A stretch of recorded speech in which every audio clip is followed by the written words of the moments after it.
వచ్చిన ప్రతి ఒక్కరికి ప్రభువు నామమున వందనాలు. 130వ దావీదు కీర్తన 7వ వచనం. ఇశ్రాయేలు యెహోవా మీద ఆశ పెట్టుకొనుము, యెహోవా యొద్ద కృప దొరుకును, ఆయన యొద్ద సంపూర్ణ విమోచన దొరుకును. ప్రార్థన చేసుకుందామండి.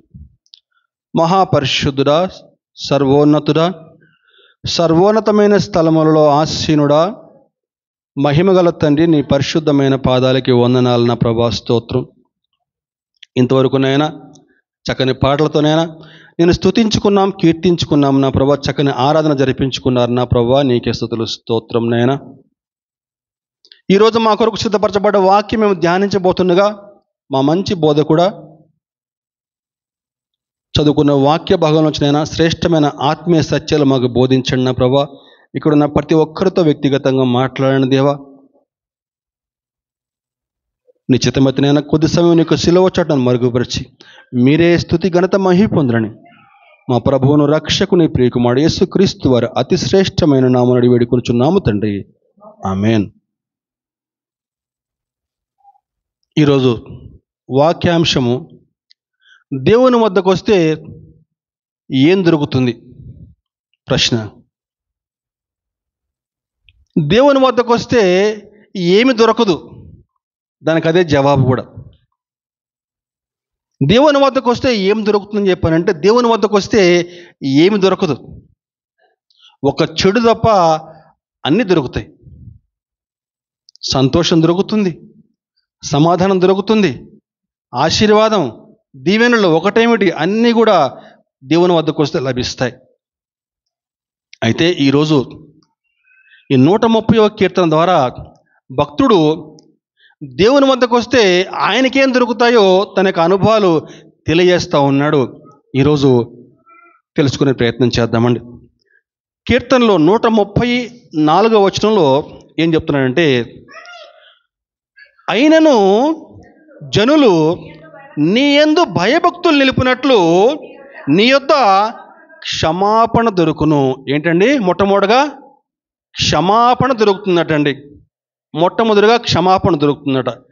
తర్వాత 137వ వచనంలో, ఇశ్రాయేలు యెహోవా మీద ఆశ పెట్టుకొనుము, యెహోవా యొద్ద కృప దొరుకును. అలాగే కింద వచనం కూడా, ఆయన యొద్ద సంపూర్ణ విమోచన దొరుకును. మొట్టమొదటిగా ఏం దొరుకుతుందట? క్షమాపణ దొరుకుతుందటండి. నెంబర్ 2 కృప దొరుకుతుంది. నెంబర్ 3 విమోచన దొరుకుతుందండి. ఈ 3 అంశాల గురించి ఈరోజు కొంచెం క్లుప్తంగా తెలుసుకునే ప్రయత్నం చేద్దామండి. అయితే ఈ కీర్తన ఎవరు రాశారయ్యా అని చెప్పానంటే పైన ఏమి లేదండి, యాత్రా కీర్తన అని ఉంది. అయితే ఈ కీర్తన ఆబ్వియస్లీ ఆ దావీదు గారు రాశారని చాలామంది చెప్తూ ఉంటారు. అయితే మరికొంతమంది బైబిల్ పండితులు చెప్తారు ఏంటని చెప్పారంటే, రాజు అయినటువంటి హిజ్కియా ఈ కీర్తన రాశాడు అని చెప్తారు. రాజు అయినటువంటి హిజ్కియాకి మరణకరమైన రోగం కలుగుతుంది. ఆ యొక్క రోగం నుంచి దేవుడు ఆయనను స్వస్థపరిచి విడిపించిన తర్వాత హిజ్కియా ఈ కీర్తన రాశాడు అని చెప్పని చాలామంది చెప్తూ ఉంటారు. సరే, ఏమైతేనేమి ఈ కీర్తన లోపల్లోకి మనం మొట్టమొదటిగా ప్రవేశిస్తే మొట్టమొదటి వచనం ఏంటని చెప్పంటే, యెహోవా అగాధ స్థలములో నుంచి నేను నీకు మొరపెట్టుచున్నాను, ప్రభువా నా ప్రార్థన ఆలకించుము, నీ చెవియొగ్గి నా ఆర్తధ్వని వినుము అని చెప్తున్నాడండి. అంటే కీర్తనకారుడు చాలా నిరాశలో, చాలా దుఃఖంలో, చాలా ఆవేదనతో నిండిపోయి పాడుతున్న కీర్తనే ఈ కీర్తన అండి. నిరాశ, మార్గం తెలియని పరిస్థితి, గాఢాంధకారంతో నిండి ఉన్న పరిస్థితి, కటిక చీకటి, ఏం చేయాలో అర్థం కాని పరిస్థితిలో చెప్పాలంటే తనకొచ్చిన జబ్బును బట్టి అనేక రకాల మందులు వాడుతున్నా సరే ఆ జబ్బు నయం కానప్పుడు దేవునికి మనం మొరపెడతామే, అప్పుడు ఏ విధంగా మనం దేవునికి ప్రార్థన చేస్తాం? కుటుంబ యజమాని హాస్పిటల్లో ఐసీయూలో అడ్మిట్ అయ్యి ప్రాణాపాయ పరిస్థితుల్లో ఉండి బయటికి వస్తాడో రాడో తెలియని పరిస్థితిలో ఆ యొక్క స్త్రీ ఏ విధంగా దేవునికి మొరపెడుతుంది? అప్పుల పాలై అప్పులు ఏ విధంగా తీరాలో తెలియక దేవునికి ఏ విధంగా ప్రార్థన చేస్తుందండి? ఇదిగో ఇదే అగాధ స్థలంలో నుంచి, దేవా నేను నీకు మొరపెడుచున్నాను అని చెప్తూ ఏమన్నాడని చెప్పానంటే, యెహోవా నీవు దోషములను కనిపెట్టి చూచినడలా ప్రభువా ఎవడు నిలవగలడు? అయ్యా నీవు మా దోషాలు లెక్క పెడితే మీ ముందు మేము నిలవలేం ప్రభువా. అవునండి, మానవులుగా జీవిస్తున్న మనము ఈ లోకంలో ఎప్పుడో ఒకసారి మనకు మాటల ద్వారా కావచ్చు, మనకు చూపుల ద్వారా కావచ్చు, తలంపుల ద్వారా కావచ్చు, క్రియల ద్వారా కావచ్చు, ఏదో రకంగా తప్పిపోతూనే ఉంటామండి.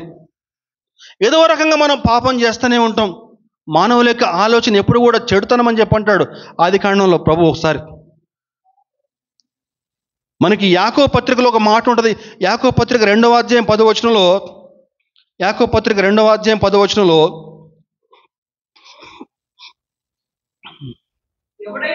ఎవడైనను ధర్మశాస్త్రమంతయు గైకొని ఒక్క ఆజ్ఞ విషయంలో తప్పిపోయిన యెడల ఆజ్ఞలన్నిటి విషయంలో అపరాధి అగును.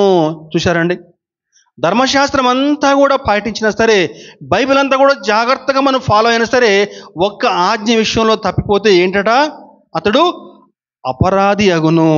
అలాంటప్పుడు మన యొక్క తప్పులకు, మన పాపాలకు దేవుడు లెక్క అడిగితే మన బతికేంటి చెప్పండి? కొన్నిసార్లు మనము ఎన్ని తప్పులు చేస్తామో, ఏమండి, ఎన్ని పాపాలు చేస్తామో మనకైతే లెక్క ఉండదు, కానీ దేవుడి దగ్గర అంతా లెక్క ఉంటుందండి. ప్రియ సహోదరుడు సహోదరి, దేవుని దగ్గర అంతా కూడా రికార్డు ఉంటుంది. మనం ఎప్పుడు ఏ తప్పు చేశామో, ఎవరిని ఏ విధంగా మోసం చేశామో అంతా కూడా దేవుడి దగ్గర మొత్తం కూడా ఆన్ రికార్డు ఉంటుందండి. తీర్పు దినాన్ని అవన్నీ కూడా చక్కగా మనకి టేప్ రికార్డు నొక్కుతాడు, అన్నీ మనకు వినిపిస్తాడండి. అందుకే అంటాడు కీర్తనకారుడు, యెహోవా నీవు దోషములను నువ్వు లెక్కిస్తే మేము నీ ఎదుట నిలవలేం ప్రభువా అని చెప్పిన కీర్తనకారుడు చెప్తూ ఏమంటాడని చెప్పండి, అయినను జనులు నీ యందు భయభక్తులు నిలుపునట్లు నీ యొద్ద క్షమాపణ దొరుకును. జనులు తన యందు భయభక్తులు కలిగి ఉండాలని చెప్పి దేవుడు మనల్ని క్షమిస్తాడటండి. దేవునికి స్తోత్రం కలుగునుగాక. హల్లెలూయా. దేవుని వద్దకు వస్తే మొట్టమొదటిగా ఏం దొరుకుతుంది అని చెప్పారంటే, మన పాపములకు క్షమాపణ లభిస్తుందండి. లూకాసు సువార్తలో 5వ అధ్యాయం 21లో ఒక మాట ఉంటుందండి. లూకాసు సువార్త 5:21లో ఏంటని చెప్పానంటే, యేసు ప్రభు ఈ లోకంలో పరిచర్య చేస్తూ ఉన్నప్పుడు ఒకనాడు ఇశ్రాయేలీయులకి బోధిస్తూ ఉన్నాడు. అలా బోధిస్తూ ఉన్నప్పుడు పక్షవాయువు గలవాడిని ఒక అతన్ని ఆయన దగ్గర పట్టుకొస్తారు. ఆ విధంగా పట్టుకొచ్చినప్పుడు ఆయన ఏమంటున్నాడండి, మనుషుడా నీ పాపములు క్షమించబడి ఉన్నవి అని చెప్పంటాడండి.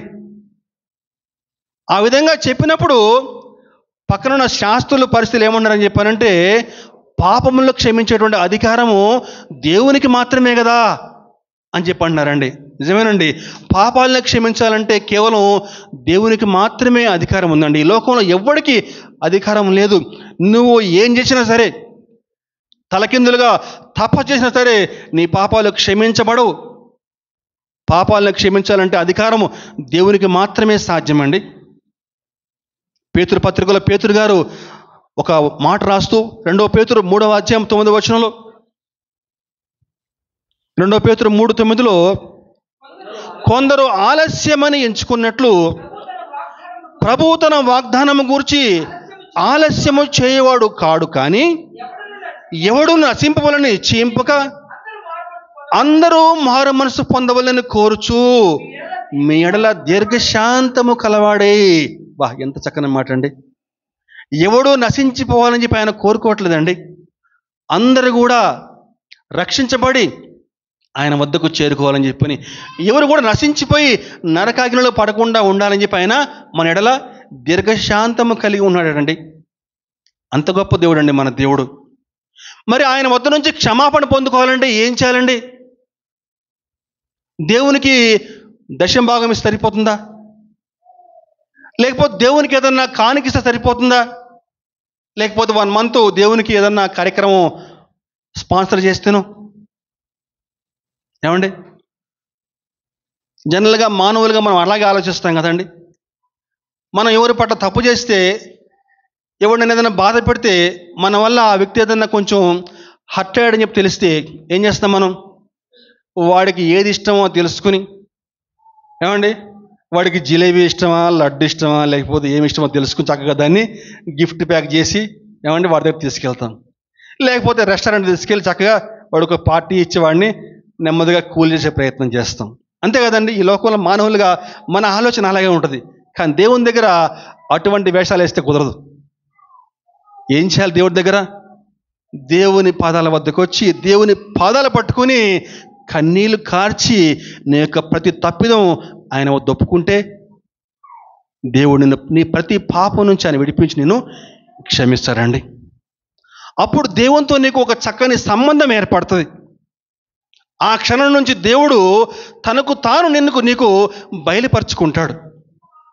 వాక్యం ద్వారా నీతో మాట్లాడతాడు. నీ ప్రతి పనిలో ఆయన నీకు తోడుగా ఉంటాడు. ఆయన సన్నిధి నీకు ఎప్పుడు కూడా తోడుగా ఉంటుంది. నువ్వు ఎప్పుడైతే నీ యొక్క పాపాలు బట్టి ఆయన సన్నిధికి వచ్చి క్షమాపణ వేడుకుంటావో ఆ క్షణం నుంచి దేవునికి స్తోత్రం, హల్లెలూయా. జనులు నీ యొద్ద భయభక్తులు నిలుపునట్లు నీ యొద్ద క్షమాపణ దొరుకుతుంది అంటాడు భక్తుడు. మరి దేవుని వద్దకు రాకపోతేనో ఏం జరుగుతుందట? దేవుని వద్దకు రాకపోతే, దేవుని క్షమాపణ అడగకపోతే, మనకి ఆది కాండంలోనే మనకు చక్కగా దేవుడు పాఠం నేర్పాడు. అదిగో ఆదాము హవ్వలు మన పూర్వీకులు దేవుని క్షమాపణ అడగకుండా ఏం చేశారండి?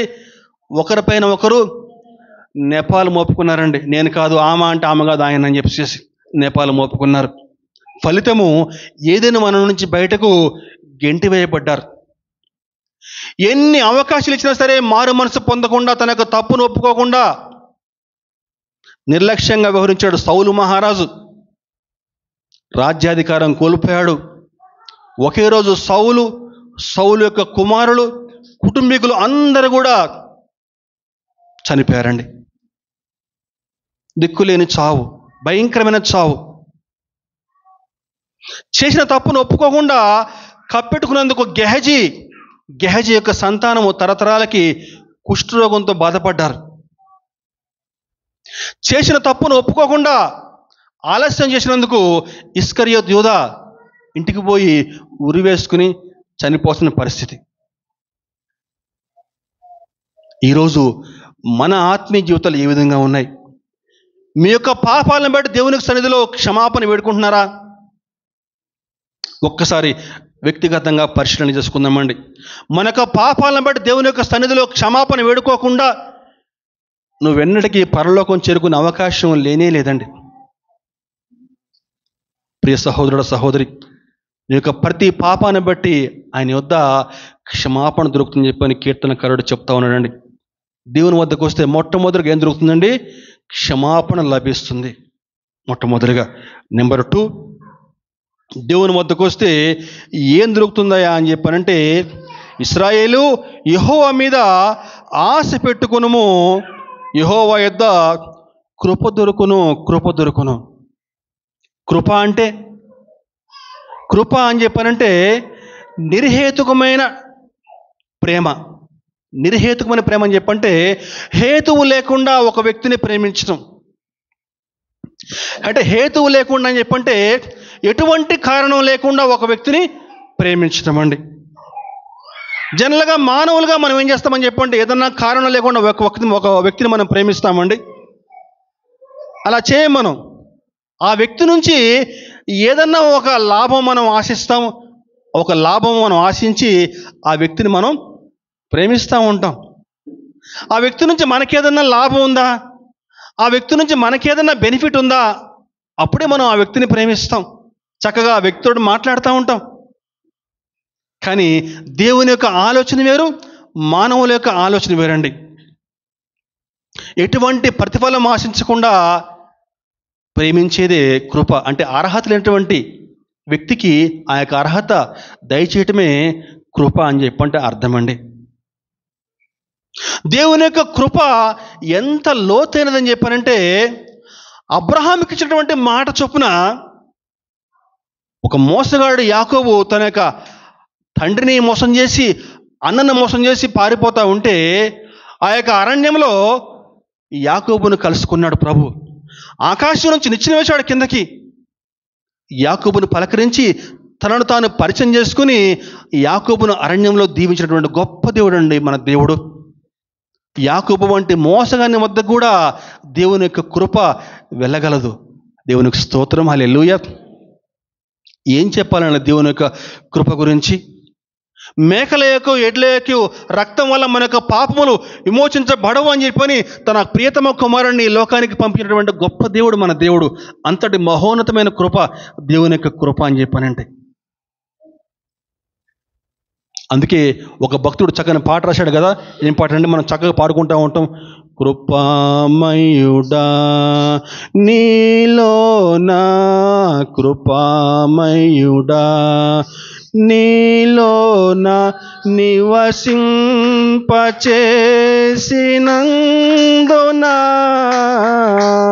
ఇదిగో నా స్తుతుల సింహాసనం నీలో నివసింపచేసి అందున ఇదిగో నా స్తుతుల సింహాసనం కృపామయుడా. హల్లెలూయా. దేవుని యొక్క కృప ఎంత అత్యున్నతమైందండి. తిమోతి పత్రికలో పౌలు గారు తిమోతికి ఉత్తరం రాస్తూ 2 తిమోతి 2వ అధ్యాయం 1వ వచనంలో 2 తిమోతి 2వ అధ్యాయం 1వ వచనంలో, నా కుమారుడా క్రీస్తు యేసునందున్న కృపచేత బలవంతుడు కమ్ము. చాలమ్మా. తిమోతి నా కుమారుడా, నీవు డబ్బు చేత బలవంతుడు కావద్దు. నీ చుట్టూ ఉన్న మనుషులను చూసి నువ్వు బలవంతుడు కావద్దు. నువ్వు ఇంకా దేన్నో చూసి నువ్వు బలం తెచ్చుకోవద్దు. కుమారుడా, నా కుమారుడా, క్రీస్తు యేసునందున కృపచేత బలవంతుడు కమ్ము. దేవుని యొక్క కృప ఒక వ్యక్తిని బలవంతుడిని చేస్తుంది, బలహీనుని ఎప్పుడు చేయదండి దేవుని కృప. సంసోను గారు మనకు ఒక చక్కని ఉదాహరణ. దేవుడు సంసోనికి చక్కని బలం ఇచ్చాడు. మహాబలాఢ్యుడు, సింహబలుడు, ఒక్క చేత్తోటి 100 మందిని చంపగలడు. కానీ తన యొక్క పాపిష్టి పనుల వల్ల ఆ యొక్క బలాన్ని పోగొట్టుకున్నాడు, కళ్ళని పోగొట్టుకున్నాడు. తన యొక్క బలాన్ని కళ్ళని పోగొట్టుకుని శత్రువుల చేతికి చిక్కి ఫిలిస్తీన్ల గుడిలో సంఖ్యల చేత బంధించబడి ఉంటాడు. ఫిలిస్తీన్లు ఆయన గేలి చేస్తూ ఉంటారు, అవమానిస్తూ ఉంటారు. అదిగో ఆ సమయంలో సంసోను ఏ విధంగా దేవునికి ప్రార్థన చేస్తూ ఉన్నాడో చూద్దామండి. న్యాయాధిపతులు 16వ అధ్యాయము 28వ వచనం. న్యాయాధిపతులు 16:28. అప్పుడు సంసోను, యెహోవా ప్రభువా దయచేసి నన్ను జ్ఞాపకం చేసుకునుము. దేవా దయచేసి ఈసారి మాత్రమే నన్ను బలపరచుము. నా 2 కన్నుల నిమిత్తము ఫిలిస్తీన్లను ఒక్క మారే దండించి పగ తీర్చుకుననిమ్మని యెహోవాకు మొరపెట్టి ఆ గుడికి ఆధారముగా ఉన్న 2 మధ్య స్తంభములో ఒకదాన్ని కుడి చేతను ఒకదానిని ఎడమ చేతను పట్టుకొనెను. నేనును ఫిలిస్తీన్లను చనిపోదుము గాక అని చెప్పి బలముతో వంగినప్పుడు ఆ గుడి సర్దార్ల మీదను దానిలోనున్న జనులందరి మీదను పడెను. మరణకాలమున అతడు చంపిన వారి శవముల లెక్క జీవిత కాలమందు అతడు చంపిన వారి లెక్క కంటే ఎక్కువ ఆయను. ఇదిగో ఇదండి దేవుని కృప అని చెప్పానంటే. దేవుడు ఇచ్చినటువంటి చక్కని బలాన్ని కోల్పోయాడు, కళ్ళని కోల్పోయాడు. అందరూ ఆయన గేలి చేస్తా నవ్వుతా అవమానిస్తూ ఉంటే దేవునికి ప్రార్థన చేస్తూ ఉంటే, దేవా ఈసారి మాత్రమే నన్ను బలపరచు ప్రభువా, దయవుంచి నన్ను బలపరచు ప్రభువా అని దేవునికి ప్రార్థన చేస్తా కుడి చేత్తో ఒక స్తంభాన్ని ఎడమ చేత్తో ఒక స్తంభాన్ని గట్టిగా పట్టుకుని ఆ యొక్క గుడిని గట్టిగా ఇట్లా పట్టుకుని ఊపితే గుడి మొత్తం కూడా కూలిపోయిందట. ఆ ఫిలిస్తీయ సర్దార్లు అందరూ కూడా ఆ గుడిలో ఎంతమంది ఉన్నారో అంతమంది కూడా చనిపోతారు, సంసోనుతో సహా. దేవుని యొక్క కృప ఒక వ్యక్తిని ఏ విధంగా బలవంతులను చేస్తుందో ఇది ఒక చక్కని ఉదాహరణ అండి. దేవుని యొక్క ప్రేమను, దేవుని యొక్క కృపను రుచి చూచి దావీదు తన యొక్క కీర్తనలో దేవుని కృప గురించి ఎన్నో చక్కని మాటలు రాశాడు. అందులో ఒక 2 మాటలు 57వ అధ్యాయము 9వ వచనంలో, 57:9లో, నీ కృప ఆకాశము కంటే ఎత్తైనది అంటాడండి. ఇంకా మాటలు లేవు. ఇంకా ఆకాశం ఎంత ఎత్తైనది, ఆకాశము కంటే నీ కృప అంత ఎత్తైందని చెప్తారండి. అలాగే 90వ కీర్తనలో కూడా మనకి మోషే గారు ఏమంటాడని చెప్పండి. 90:14లో ఉదయమున నీ కృపతో మమ్మని తృప్తిపరచుము, అప్పుడు మేము మా దినములన్నీ ఉత్సహించి సంతోషించదము. ఉదయమున నీ కృపతో మమ్మల్ని తృప్తిపరచు ప్రభువా అంటున్నాడండి. ప్రియ సహోదరుడ, సహోదరి, ఈరోజు మన క్రైస్తవ సమాజం అనేక మంది ఎలా ఉన్నారని చెప్పంటే, దేవుని యొక్క కృప చేత అనేకమైన మేళ్లు పొందుకుని, ఎన్నో ఆశీర్వాదాలు పొందుకుని ఆదివారం 1-2 గంటల పాటు దేవునికి సమయం ఇవ్వలేకపోతున్నామండి. ఎంత విచారం అండి. ఒక్కసారి వ్యక్తిగతంగా పరిశీలన చేసుకుందామండి. దేవుని యొక్క కృప చేత దయనీయ పరిస్థితి నుంచి దేవుడు వారిని అత్యధికంగా దీవిస్తే, దేవుని యొక్క కృప చేత మేళ్లు పొందుకుని, ఆశీర్వాదాలు పొందుకుని దేవునికి కొద్దిసేపు సమయం, 1 గంటన్నర 2 గంటల పాటు దేవునికి సమయం ఇవ్వలేకపోతున్నామండి.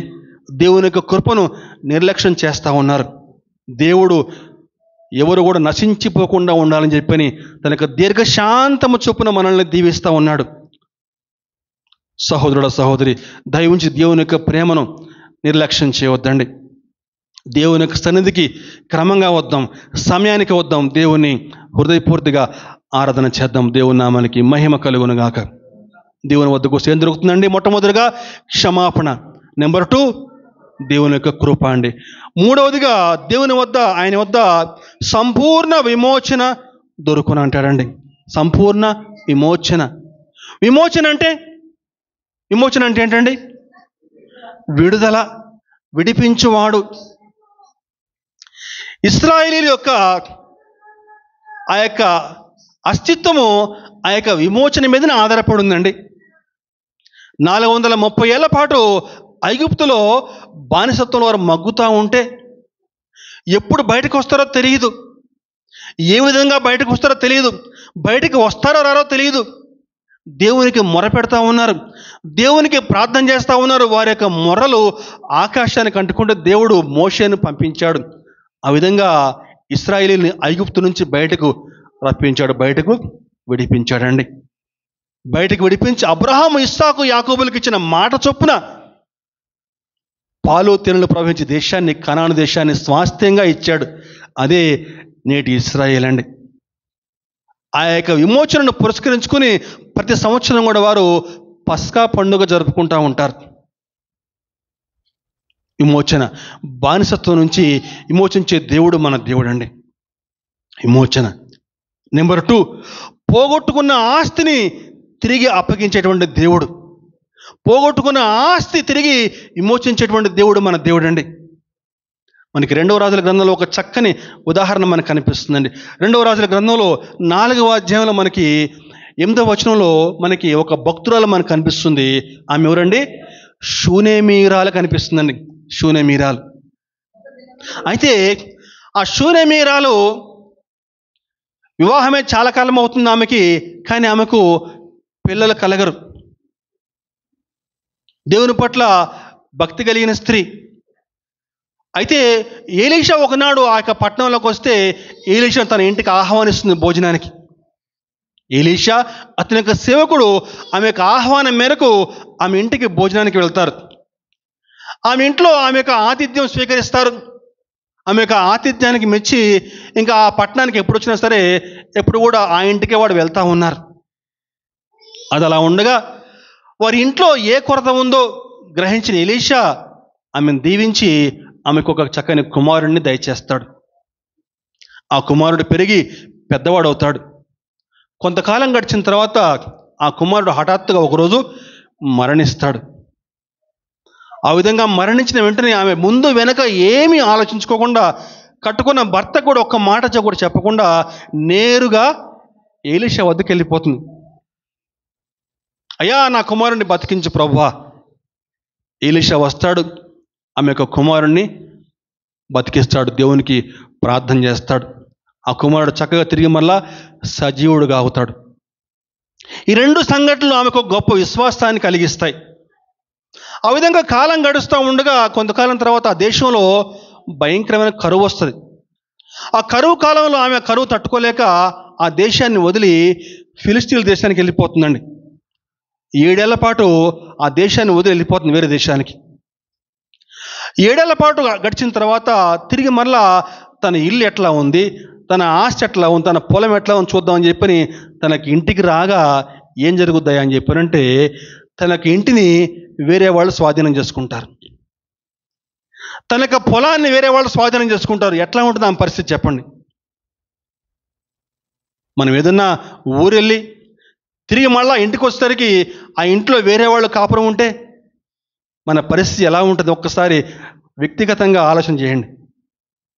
ఆమె పరిస్థితి పాపం, ఇల్లు వేరే వాళ్ళు ఆక్రమించుకున్నారు, పొలం కూడా వేరే వాళ్ళు ఆక్రమించుకున్నారు. ఏం చేయాలో అర్థం కాక ఆ దేశపు రాజు వద్దకు వెళ్తుందండి. తన యొక్క సమస్య, తన యొక్క గోడంతా కూడా చెప్పుకుందామని చెప్పని ఆ దేశపు రాజు వద్దకు వెళ్తుంది. గమనించండి, ఆ యొక్క స్త్రీ ఆ రాజు వద్దకు చేరుకునేసరికి జరిగిన విషయం ఏంటని చెప్పానంటే, దేవుడు తన యొక్క సేవకుణ్ణి అక్కడ పెడతాడు, గెహజీని. ఆ రాజుగారు ఆ సేవకుని అడుగుతూ ఉంటాడు, ఎలీషా ఎటువంటి అద్భుతాలు చేశాడు ఒక్కసారి నాకు చెప్పు అని చెప్పని అడుగుతూ ఉంటే గెహజీ చెప్తా ఉంటాడు, అయ్యా, ఎలీషా చాలా అద్భుతాలు చేశాడు.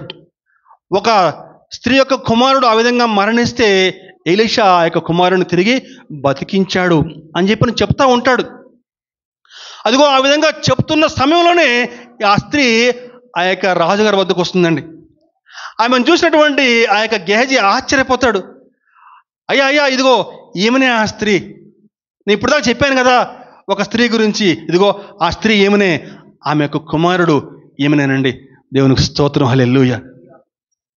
చూద్దామని ఇప్పుడు కాన్వర్జేషన్ ఒకసారి 2 రాజులు 8వ అధ్యాయం 5వ వచనం 6వ వచనం. 2 రాజులు 8, 5, 6. 2 రాజులు 8వ అధ్యాయము 5, 6. 5, 6 అమ్మ. అతడు ఒక మృతునికి ప్రాణము తిరిగి రప్పించిన సంగతి వాడు రాజునకు తెలియచెప్పుచుండగా, ఎలీషా బ్రతికించిన బిడ్డ తల్లి తన ఇంటిని గూర్చియు భూమిని గూర్చియు రాజుతో మనవి చేయుచూ వచ్చెను. అంతట గెహజీ, నా ఏలినవాడా రాజా, ఆ స్త్రీ ఇదే, మరియు ఎలీషా తిరిగి బ్రతికించిన ఈమె బిడ్డ వీడే అని చెప్పగా, రాజు ఆ స్త్రీని అడిగినప్పుడు ఆమె అతనితో సంగతి తెలియచెప్పెను.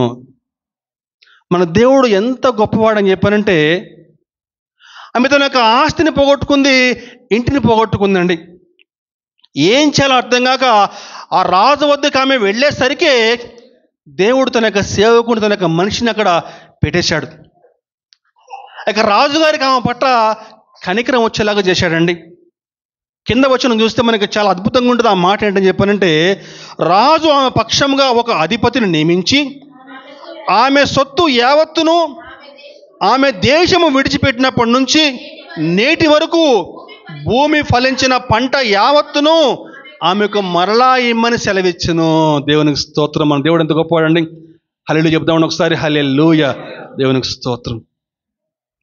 ఆమె ఎంతకాలమైతే ఆమె యొక్క ఇంటిని వదిలి వెళ్ళిపోయిందో, ఆ దేశం వదిలి వెళ్ళిపోయిందో, ఆ యొక్క 7 సంవత్సరాల పంట కూడా తిరిగి మళ్ళా ఆమెకి ఇవ్వండి అని చెప్పిన రాజు అతను ఆ అధికారిని ఆదేశించి పంపించాడండి.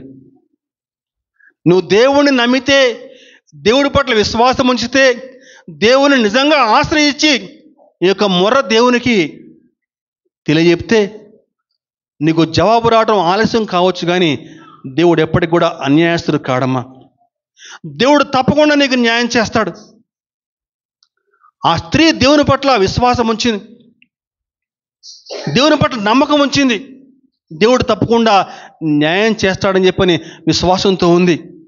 ఆ స్త్రీ అక్కడికి వెళ్ళేసరికే దేవుడు తన యొక్క సేవకుడిని అక్కడికి పంపించాడు. ఇగో కరెక్ట్గా ఆడు చెప్తా ఉన్నాడు, ఆ స్త్రీ అక్కడ లోపల రావటం. ఆ యొక్క కోయిన్సిడెన్స్ చూసారు ఎట్లా ఉందో వాళ్ళకి. చూడగానే ఆశ్చర్యపోయారు. రాజు అబ్బురపడిపోయాడు. వెంటనే ఒక అధికారిని పురమాయించాడు. ఆమె ఆస్తి ఇల్లు అంతా కూడా తిరిగి మరలా ఆమెకు అప్పగించాడండి. కోల్పోయిన ఆస్తిని తిరిగి అప్పగించేటువంటి విమోచకుడు మన దేవుడు అండి. బాధించబడే వారి పక్షముగా నిలిచేటువంటి దేవుడు, అలాగే చెరలో ఉన్న వారిని విడిపించేటువంటి విమోచకుడు మన ప్రభువు. విమోచకుడు అంటే ఏంటి? ఎన్నో ఉన్నాయి విమోచకుడు అని చెప్పానంటే. మనకి ఈ యొక్క మాటకి చక్కని ఉదాహరణ మనకి దావీదు గారు మనకి సమూయేలు గ్రంథంలో సౌలు బారి నుంచి తప్పించుకుని ఏం చేయాలో అర్థం కాక సౌలు నుంచి పారిపోతా ఫిలిస్తీన్ల వద్దకు వెళ్తాడు. ఆ ఫిలిస్తీయ దేశంలో ఆ రాజు దావీదుకి అతని వద్ద 600 మంది జనులు ఉంటారు. వారందరికీ కూడా సిక్లగ్ అనే ఒక ప్రాంతాన్ని ఇస్తాడు. మీరు పోయి ఆ సిక్లగ్ అనే ప్రాంతంలో ఉండండి అని చెప్తారు. దావీదు యొక్క ఆ యొక్క జనులు 600 మంది సిక్లగ్ అనే గ్రామంలో నివాసం ఉంటారు. అలా గడుస్తూ ఉండగా ఒకనాడు దావీదు అతనితో పాటు ఉన్నటువంటి కొంతమంది మగవారు సైనికులు ఆ గ్రామంలో లేని సమయం చూసి, అంటే ఇంట్లో లేని సమయం చూసి, అమాలేకులు ఆ సిక్లగు పైన దండెత్తి ఆ గ్రామాన్ని మొత్తం తగలబెడతారు. ఇంట్లో ఉన్న ఆడవారిని అందరినీ కూడా చెరబట్టుకుని పోతారండి. వెళ్ళిపోతారు మొత్తం అందరిని తీసుకుని. ఇంట్లో మగవాళ్ళు లేని సమయం చూసి దాడి చేస్తారు శత్రువులు. దావీదు అతని యొక్క జనులు బయటకు వెళ్ళి తిరిగి మళ్ళా వచ్చేటువంటి సమయానికి అంతా కూడా గ్రామం అంతా కూడా తగలబెట్టబడి ఉంటుంది. ఆ సమయంలో వారి యొక్క మానసిక పరిస్థితి ఏ విధంగా ఉందో అక్కడ వివరించే ప్రయత్నం చేస్తున్నాం. చూద్దామండి. 1 సమూయేలు 30వ అధ్యాయం 3వ వచనం. 1 సమూయేలు 33. దావీదును అతని జనులను పట్టణమునకు వచ్చి అది కాల్చబడి ఉండుటయు, తమ భార్యలను కుమారులను కుమార్తెలను చెరలోనికి కొనిపోబడి ఉండుటయో చూచి ఇక ఏడ్చుటకు శక్తి లేకపోవునంతగా బిగ్గరగా ఏడ్చిరి. తమకు భార్యలు కుమారులు కుమార్తెలు అందరూ కూడా చెరపట్టబడి చూసి, ఆ గ్రామం అంతా కూడా తగలబెట్టబడి చూసి శక్తి లేనంతగా బిగ్గరగా ఏడ్చారట. ఏం చేయాలి అర్థం కాక. ఒక పక్కన సౌలు తరుముతా ఉన్నాడు, ప్రాణభయంతో అల్లాడుతూ ఉన్నాడు దావీదు. ఆ దేశానికి వస్తే అక్కడ కూడా అమాలేకులు దాడి చేసి భార్యలని కుమారులను ఎత్తుకుని పోతే, ఉన్న ఆస్తి మొత్తం ఎత్తుకుపోతే వారి పరిస్థితి ఎంత భయంకరంగా ఉంటుందండి. ఈ పరిస్థితికి మొత్తం కారణమంతా కూడా దావీదే అని చెప్పని చుట్టూ ఉన్న జనులు ఆగ్రహించి దావీదుని చంపేద్దామని చెప్పని రాళ్ళు రువ్విపోతారండి. దావీదు ఆ సమయంలో ఏం చేశాడయ్యా అని చెప్పానంటే 1 సమూయేలు 30వ అధ్యాయం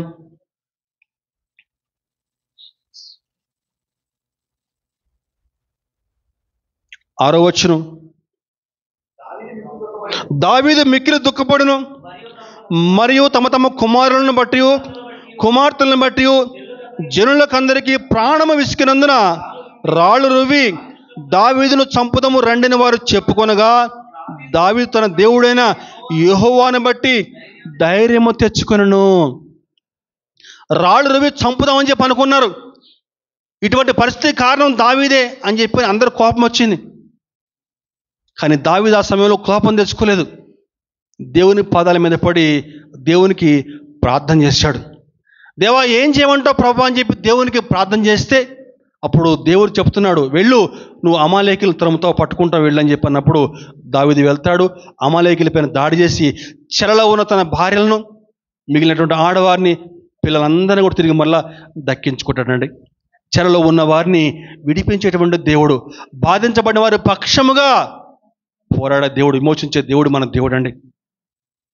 దురాత్మలు పట్టిన వారిని, అపవిత్రాత్మ పట్టిన వారిని విమోచించేటువంటి దేవుడు మన దేవుడు అండి. గెరాసేనుల దేశంలో ఒక్క వ్యక్తి కోసం సముద్రం దాటి ఈ చివరి నుంచి ఆ చివరికి ప్రయాణం చేసి ఆ యొక్క ఒక్క వ్యక్తిని విడిపించిన దేవుడిని మన దేవుడు అండి. జ్ఞాపకం చేసుకుందామండి. మన దేవుడు ఎంత గొప్ప దేవుడు అండి, విమోచించేటువంటి దేవుడు. ఈరోజు నువ్వు నేను ఆ యొక్క నరకంలో కూలిపోకుండా, నరకాగ్నిలో కూలిపోకుండా తన యొక్క అమూల్యమైన రక్తం ఇచ్చి మన కొరకు తన యొక్క ప్రాణం పెట్టి మనల్ని విమోచించిన దేవుడు మన దేవుడు, విమోచకుడు అండి. మన ప్రధాన యాజకుడు అండి. దేవునికి స్తోత్రం, హల్లెలూయా. మన ప్రధాన యాజకుడు మనకంటే ముందుగా వెళ్ళెను. మన ప్రధాన యాజకుడు మనకంటే ముందుగా వెళ్ళెను. యేసు రక్తము రక్తము రక్తము, యేసు రక్తము రక్తము రక్తము. దేవునికి స్తోత్రం, హల్లెలూయా. యేసుక్రీస్తు రక్తము మన యొక్క ప్రతి పాపం నుంచి మనల్ని విమోచించేటువంటి రక్తం అండి. మన విమోచకుడు ప్రభు అయినటువంటి యేసుక్రీస్తు. అందుకే మత్తయి సువార్తలో 20:28 ఒక చక్కని మాట ఉంటుంది. మత్తయి సువార్త 20:28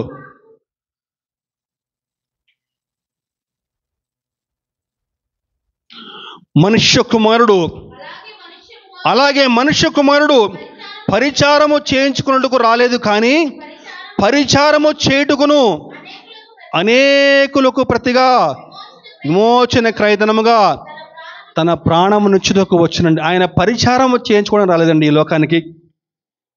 అనేకులకు ప్రతిగా విమోచన క్రయధనముగా తన ప్రాణమునిచ్చాడండి. మృత్యుముఖం నుంచి తప్పించేటువంటి దేవుడు మన దేవుడు అండి. దానియేలును సింహబోన్లోంచి తప్పించాడు. షడ్రక మెషక అబేద్నెగోలను ఆ యొక్క అగ్నిగుండంలోంచి తప్పించాడండి మన దేవుడు. గొప్ప దేవుడు అండి. దేవునికి స్తోత్రం కలుగును గాక, హల్లెలూయా. ఇవన్నీ మరి ఎవరికండి లభించేదని చెప్పారంటే, దేవుని పట్ల విశ్వాసం ఉంచి ఎవరైతే ఆయన వద్దకు వస్తారో దేవుని వద్దకు వచ్చే వారికి లభించేటువంటి ఆశీర్వాదాలండి. మొట్టమొదటిగా క్షమాపణ లభిస్తుంది, రెండవదిగా కృప లభిస్తుంది, మూడవదిగా విమోచన లభిస్తుందండి. దేవుడు అట్టి కృప మనందరికీ దయచేయునుగాక. ఆమేన్. ప్రార్థన చేసుకుందామండి.